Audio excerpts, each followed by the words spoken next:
A second suspect connected to an armed robbery that led to the shooting of a Miami-Dade cop has been identified. Jaime Robles was shot and killed by officers in Miami Springs. He was hiding at a local hotel there. NBC6 was the first to bring you breaking coverage of this operation as it took place. And now tonight we are hearing from his girlfriend and taking a closer look at the scene. We do have live team coverage on this story for you. We begin with NBC6 reporter Heather Walker live from Miami Springs with exclusive photos. Heather.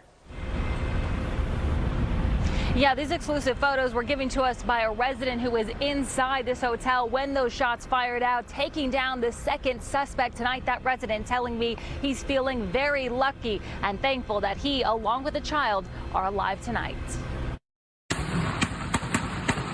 They're firing AR-15s right above my family's head.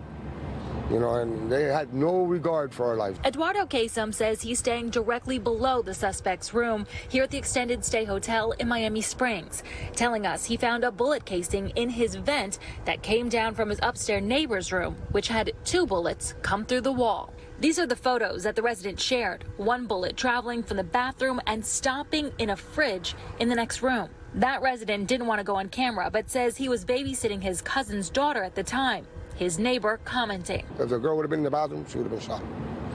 I mean, anybody would have been in the bathroom would have been shot. NBC6 reached out to Florida Department of Law Enforcement to confirm these shots came from police.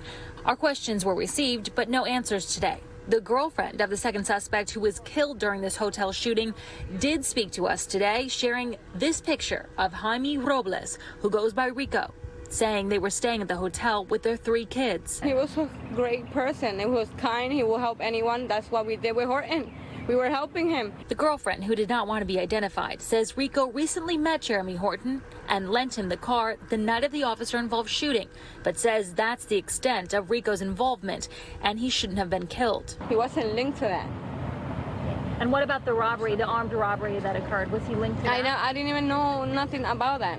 I'm hearing that from all the news and all that, but I didn't know nothing about that. She says Rico worked for a solar company and has no knowledge of any illegal activity or an AR weapon that was found in their room. Wrong thing we did was help someone that we didn't know. And police not commenting on that second suspect tonight. Reporting live in Miami Springs, Heather Walker, NBC6 News. And Heather, we go over now to NBC6 reporter Alyssa Hyman live from Jackson Memorial Hospital, where the detective remains in critical condition this evening. Alyssa.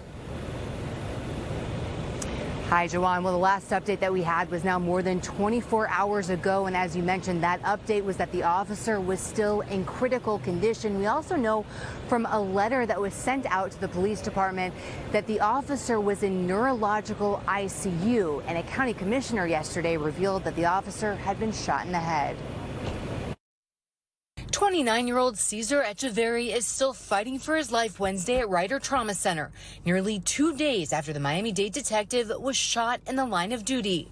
He's very much with us, very much with us. He's with his parents right now, with his fiance, with his sister, and with his law enforcement family, with his community. We're now seeing video of the shooting that left him critically injured. You can hear rapid gunfire. Witnesses described as many as 20 shots. This is what happened just before the man police were chasing bailed out of this white car. Officers are heard yelling, "Get on the ground." But the suspect, Jeremy Horton, kept running. An officer is seen chasing Horton and then the gunfire.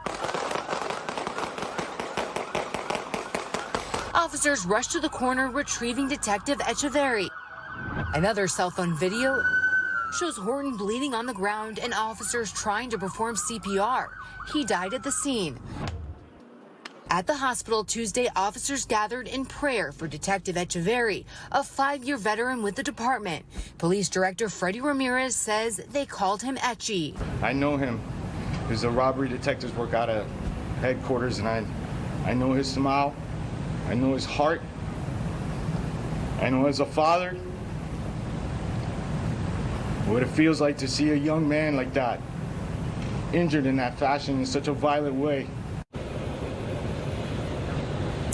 And when the police director spoke to us yesterday about his officer, he said he didn't want to go into details about the officer's condition out of respect for his family.